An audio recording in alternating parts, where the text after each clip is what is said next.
राजीव ढोंडियाल नूपुर शर्मा के बयान पर मचा बवाल थमने का नाम नहीं ले रहा है। शुक्रवार को जुमे की नमाज के बाद भड़के हिंसा के बाद यूपी में एक्शन तेज हो गया है, तो वहीं हावड़ा में आज दूसरे दिन फिर हंगामा शुरू हो गया।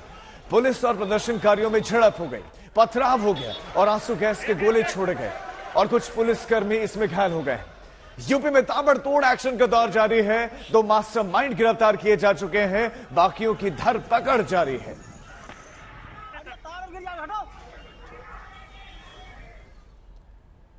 तो हावड़ा को आज दूसरे दिन भी हिंसा से मुक्ति नहीं मिल सकी और आज हावड़ा में उपद्रवियों ने फिर बवाल किया, पुलिस पर पथराव किया, जिसमें कई पुलिसकर्मी घायल हो गए।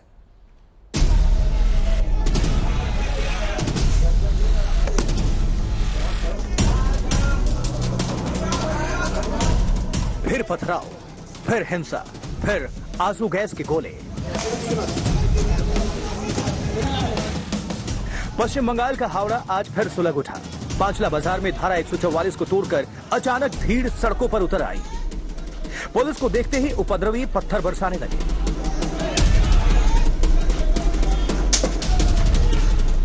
लेकिन आज कल के मुकाबले पुलिस फोर्स तैयार थी, संख्या बल भी कल के मुकाबले ज्यादा था। पुलिस ने आंसू गैस के गोले दागे, उपद्रवियों को खदेड़ा और कुछ ही देर में हालात पर काबू पा लिया। इस वक्त हावड़ा के पांचला में है, पांचला मोड़ जगह है। कुछ ही देर पहले यहाँ पे पत्थरबाजी होती है। पुलिस बहुत ज्यादा डिप्लॉय करके यहाँ पे उसी गली जहाँ पे आप देख रहे हैं वहाँ से भीड़ को हटाती है। वहाँ पे बहुत बड़ा डिप्लॉयमेंट वहाँ पर भी है कॉम्बैट फोर्स का। यहाँ पे देखिए टायर जलाया गया है इसी जगह पे। यहाँ पे कल भी यहाँ पे प्रदर्शन हुआ था, आज भी हुआ था। टायर अभी तक जले हुए यहाँ पे दिखे जा रहे हैं। दूसरी तरफ अगर आप देखें वहाँ पर भी बहुत पुलिस की डिप्लॉयमेंट है। पुलिस इस पूरे जगह विषय को हल्के में नहीं ले रही है। सेक्शन 144 इम्पोज्ड है इस जगह पे। इंटरनेट की सुविधाएं भी जो है वो कल से ही कंप्लीटली शट डाउन कर दिया गया है। पैगंबर मोहम्मद पर विवादित बयान को लेकर कल जुम्मे की नमाज के बाद कल हावड़ा में हिंसा भड़क गई थी। प्रदर्शनकारियों ने 6 घंटे तक सलाब और उलूबेरिया इलाके में हाईवे जाम करके बंद कर दिया। कल हालात बिगड़ गए, 32 किलोमीटर लंबा जाम लग गया। गंभीर मरीजों को लेकर जा रही एम्बुलेंस भी कई घंटे फंसी रही। जब पुलिस ने उन्हें हटाने की कोशिश की तो प्रदर्शनकारी पुलिस से भिड़ गए और देखते ही देखते पथराव होने लगा। देसी बम चलने लगे, तोड़फोड़ शुरू हो गई। डोमजूर इलाके में उपद्रवियों ने पुलिस थाने पर हमला बोल दिया। 2 पुलिस की गाड़ी को आग के हवाले कर दिया गया। 12 पुलिस वाले बुरी तरह से जख्मी हो गए। उलूबेरिया ब्लॉक में रेलवे ट्रैक पर भी उपद्रवी उतर आए। कल कई ट्रेन भी इस वजह से प्रभावित हुई। वहीं मुख्यमंत्री ममता बनर्जी की अपील के बाद भी घंटों हालात बेकाबू रहे। हावड़ा हिंसा पर राज्यपाल धनखड़ ने मुख्य सचिव से रिपोर्ट मांग ली है, तो बीजेपी नेता ने अमित शाह को चिट्ठी लिखकर कानून व्यवस्था चरमराने की शिकायत की। अनफॉर्चुनेटली कुछ लोग मजहब को सुरक्षा कवच बना करके मानवता को लहूलुहान करने की सांप्रदायिक साजिशी सुपारी के साथ देश में एक षड्यंत्र और साजिशों का जाल बिछा रहे हैं। इस बात को हम सबको समझना होगा, किसी भी धर्म का हो, किसी भी जाति का हो और किसी भी क्षेत्र का हो, क्योंकि ये मैं मानता हूँ ये दंगा नहीं है, बल्कि इस देश के सौहार्द को तार तार करने का सांप्रदायिक पंगा है। और इस पंगे के पीछे कौन सी प्रायोजित कार्यक्रम चल रहे हैं, कौन सी साजिशें चल रही हैं, ये सारी चीज़ें एक्सपोज हो रही हैं। बंगाल की सरकार, बंगाल की पुलिस पूरी तरीके से आंख मूंद कर बैठी हुई है। वहाँ पर इन दंगाइयों को रोकने के लिए कोई भी कदम नहीं उठाए गए हैं। हमारी मांग है गवर्नर साहब से कि बंगाल में आर्मी को या पैरामिलिट्री फोर्स को बुलाया जाए, तैनात किया जाए, ताकि वहां पर हालात सामान्य हो सके, काबू में आ सके। अब हावड़ा में धारा 144 लागू है। 15 जून तक इंटरनेट भी बंद है। 70 उपद्रवियों को गिरफ्तार किया गया है। हावड़ा से सूर्याग्नि के साथ आज तक ब्यूरो। हावड़ा में आज फिर से भड़के हिंसा के बाद पुलिस की जबरदस्त तैनाती की गई है और हावड़ा में जिस बीजेपी दफ्तर में आगजनी हुई थी, आज वहां पर बीजेपी नेता प्रियंका टिब्रेवाल जाना चाहती थी। धारा 144 लगे होने की वजह से पुलिस ने उन्हें आगे जाने से रोक दिया और हमारी संवाददाता सूर्याग्नि रॉय ने यहां के हालात का जायजा लिया है। इस वक्त बीजेपी का यही पांचला का पार्टी ऑफिस है जिसको कल प्रोटेस्टर्स ने कंप्लीटली वैंडलाइज कर दिया। यहाँ पे आप देख सकते हैं कि क्या स्थिति है अंदर की, अगर आपको दिखाएं पूरा जल चुका है। यहाँ पे बैक टू बैक बहुत पुलिस डिप्लॉयड कर दिया गया है और ये स्थिति है। यहाँ पे बोर्ड तो था नहीं, लेकिन दीवार पे जो पेंटेड था वो भी कंप्लीटली जल चुका है। ये पांचला का इलाका है और हावड़ा में आता है। इंटरनेट बंद है। 70 लोगों को पुलिस ने अरेस्ट कर लिया है। पुलिस रूट मार्च कर रही है ताकि सिचुएशन यहाँ पे खतरनाक से इसको अंडर कंट्रोल किया जाए। कैमरा पर्सन प्रसून के साथ सूर्याग्नि रॉय, आज तक, हावड़ा। तो रिपोर्ट आपने हमारे संवाददाता सूर्याग्नि रॉय की देखी, वो इस वक्त हमारे साथ ज्यादा जानकारी के साथ जुड़ गए। सूर्याग्नि, अभी के हालात आप बताएं, पुलिस किस तरह से एक्शन ले रही है और कितनों की गिरफ्तारी संभव? देखिए, अभी तक जो गिरफ्तारी का डेटा आया है सुबह कल रात तक 50 लोगों को अरेस्ट कर लिया गया था और आज सुबह दोपहर तक जो डेटा आया है वो 70 तक पहुंचा है। ये जो वायलेंस देखी गई है हावड़ा के इर्द गिर्द ही, उलूबेरिया के इर्द गिर्द ही देखा गया है। हावड़ा के जो दूसरे जगह है आमता, बागनान, यहाँ पे शांतिपूर्वक ही स्थिति है और अभी तक जो रिपोर्ट सामने आई है पिछले 2 दिनों से, वहां पे कुछ हुआ है नहीं। लेकिन अगर हम सिर्फ उलूबेरिया, पांचला जहां पे हम लोग थे और उलूबेरिया के साइड पे जहां पे हम लोग थे आज सुबह से, हमने वहां पे जो स्थिति देखी कि कहीं कहीं हालांकि बहुत कम हो चुका है ये माजरा, लेकिन कहीं कहीं प्रोटेस्टर्स सामने आ जाते हैं, टायर वायर जलाने की कोशिश करते हैं, रास्ता ब्लॉक करने की कोशिश करते हैं और जब पुलिस उनको रोकती है तो उन पे पत्थरबाजी होती है। तो ये एक सिस्टम ये क्रिएटेड है जहां पे पुलिस के ऊपर पत्थरबाजी की जाती है जब पुलिस उनको रोकते हैं। लेकिन जो हम पिछले 1 दिन से देख रहे हैं कि पश्चिम बंगाल की पुलिस ने जिस तरीके से इस पूरे स्थिति को संभाला है कि कहीं पर भी रास्ता ब्लॉक, नेशनल हाईवे ब्लॉक करने दिया नहीं। जहां पर भी भीड़ देखी, जो रकस जिस भीड़ ने कोशिश की रकस क्रिएट करने की, उसको वहां से लाठीचार्ज और टीयर गैस मारकर वहां से भगा दिया। ये कल भी हुआ था डोमजूर थाने में, जब पत्थरबाजी हुई हावड़ा के डोमजूर थाने में, तब भी पुलिस ने रिटेलिएट किया। हालांकि 10 लोग इंजर्ड हो गए, 10 पुलिसकर्मी इंजर्ड हो गए, लेकिन पुलिस ने रिटेलिएट किया और वहां से भीड़ हटाई। आज सुबह भी पांचला में जहां पे हम लोग थे, पांचला बाजार के आसपास बीजेपी की पार्टी ऑफिस भी दिखाई, जहां पर भी भीड़ आ रही है। ठीक है, बता रहे हैं आप कि अभी फिलहाल हालात नियंत्रित हैं, लेकिन बीच बीच में जरूर पत्थरबाज पहुंच रहे हैं, प्रदर्शन करने की कोशिश कर रहे हैं, लेकिन उनको रोका जा रहा है। लेकिन इस बीच में एक बड़ी खबर का रुख करते हैं। कानपुर से बड़ी खबर, जहां पर बीते 3 जून को हुई हिंसा के बाद से अब कार्रवाई में बुलडोजर का दौर शुरू हो गया है। बुलडोजर का दौर शुरू हो गया है और कानपुर में अवैध निर्माण पर बुलडोजर एक्शन जारी है। कानपुर विकास प्राधिकरण ने जफर हयात हाशमी के करीबी बिल्डर मोहम्मद इश्तियाक की इमारत पर बुलडोजर चलाया है। कानपुर विकास प्राधिकरण की टीम अपने साथ बुलडोजर के साथ बड़ी संख्या में पुलिस फोर्स लेकर पहुंची। अभी वहां पर हालात क्या है बताने के लिए हमारे संवाददाता संतोष शर्मा जुड़ गए। संतोष, क्या हालात हैं, कितने अवैध निर्माण तोड़े गए? देखिए, ये दूसरी जगह है। सुबह कानपुर विकास प्राधिकरण, जो कानपुर हिंसा 3 जून को हुई, जफर हयात हाशमी उसके करीबी मोहम्मद इश्तियाक की इमारत जो स्वरूप नगर में थी, वहां पर उसको जमींदोज किया गया, ध्वस्तीकरण किया गया। लेकिन ये जो इलाका है, ये इलाका बिठूर का है, कानपुर के बिठूर का बैकुंठपुर है। ये रियाज अहमद का ये पेट्रोल पंप बन रहा था। बताया जा रहा है कि ये पेट्रोल पंप अवैध है। इसका जो नक्शा था वो प्राधिकरण के बिना पास कराए ही बन रहा था। ये पूरा आप इलाका देख रहे हैं, ये लेवलिंग करा करके इतना ऊंचा किया गया। पीछे कंस्ट्रक्शन भी हो रहा है। ये देखिए, पीछे पेट्रोल पंप के लिए जो बाउंड्री होती है वो बन रही है। तो लगातार इस तरीके की ध्वस्तीकरण की कार्रवाई चल रही हैं और इसी ध्वस्तीकरण की कार्रवाई में अब ये जो है कहीं ना कहीं अब ये दूसरी कार्रवाई है कानपुर विकास प्राधिकरण के द्वारा, जिसमें ये बुलडोजर चल रहा है। एहतियात के तौर पर भारी संख्या में पैरामिलिट्री फोर्स भी यहाँ पर मौजूद है। ये मोहम्मद इश्तियाक के बारे में भी संतोष थोड़ी सी जानकारी दें। संतोष, मोहम्मद इश्तियाक के बारे में जानकारी दे कि ये करीबी बताया जा रहा है जफर का, हाशमी का, और इसका क्या लेना देना था कानपुर हिंसा से, उससे इसको कैसे जोड़ा जा रहा है?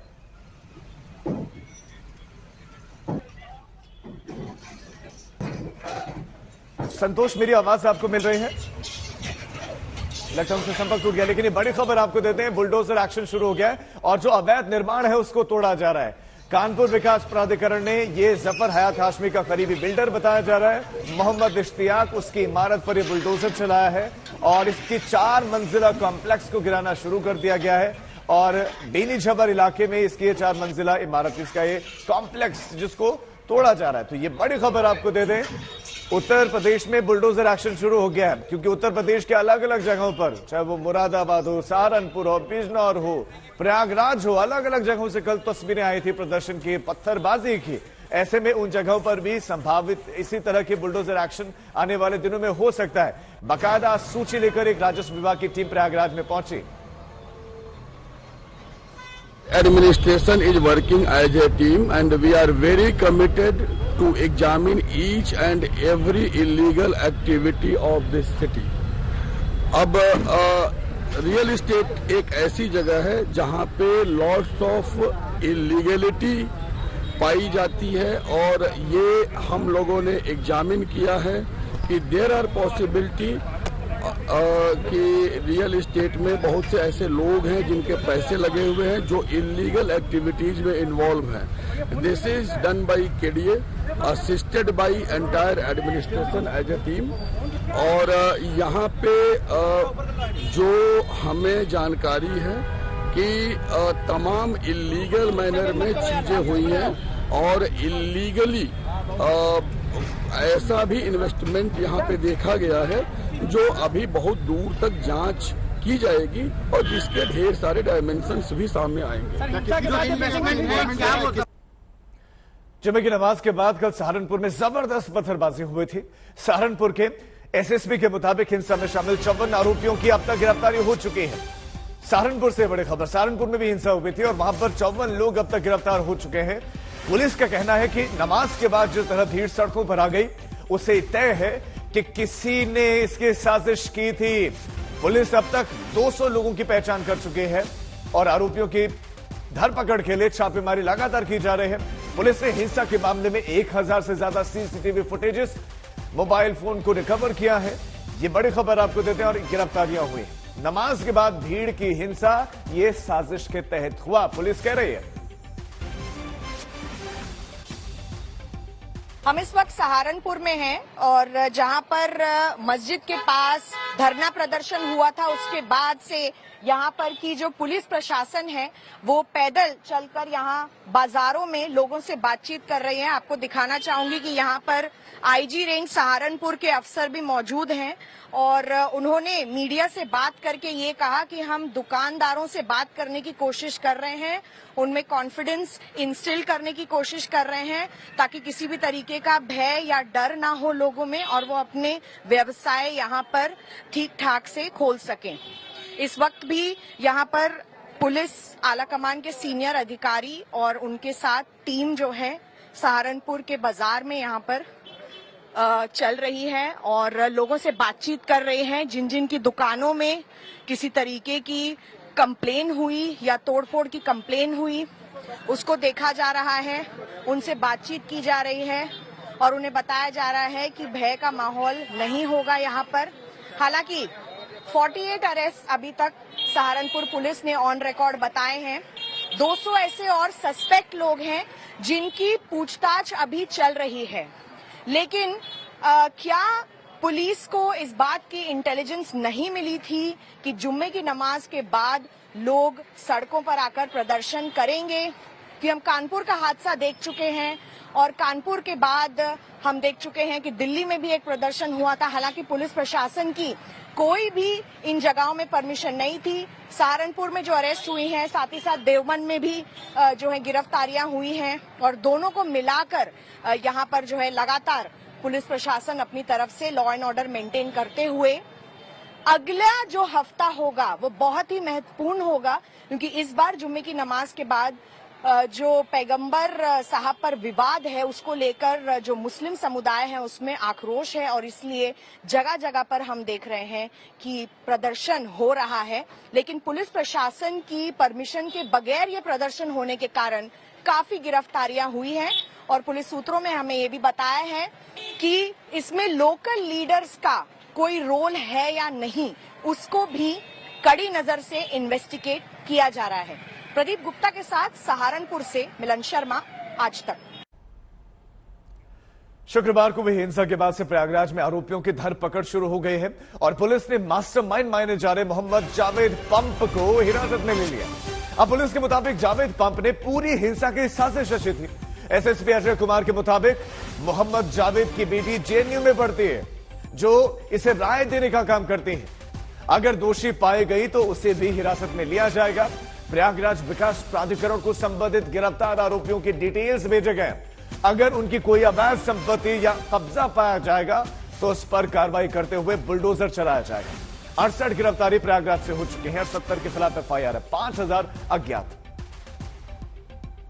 प्रयागराज में हुई हिंसा के बाद में लगातार पुलिस प्रशासन यहां अटाला इलाके में पूरी तरीके से मौजूद है और आप देख सकते हैं किस तरीके से मार्च पास करके पूरे इलाके की पेट्रोलिंग की जा रही है।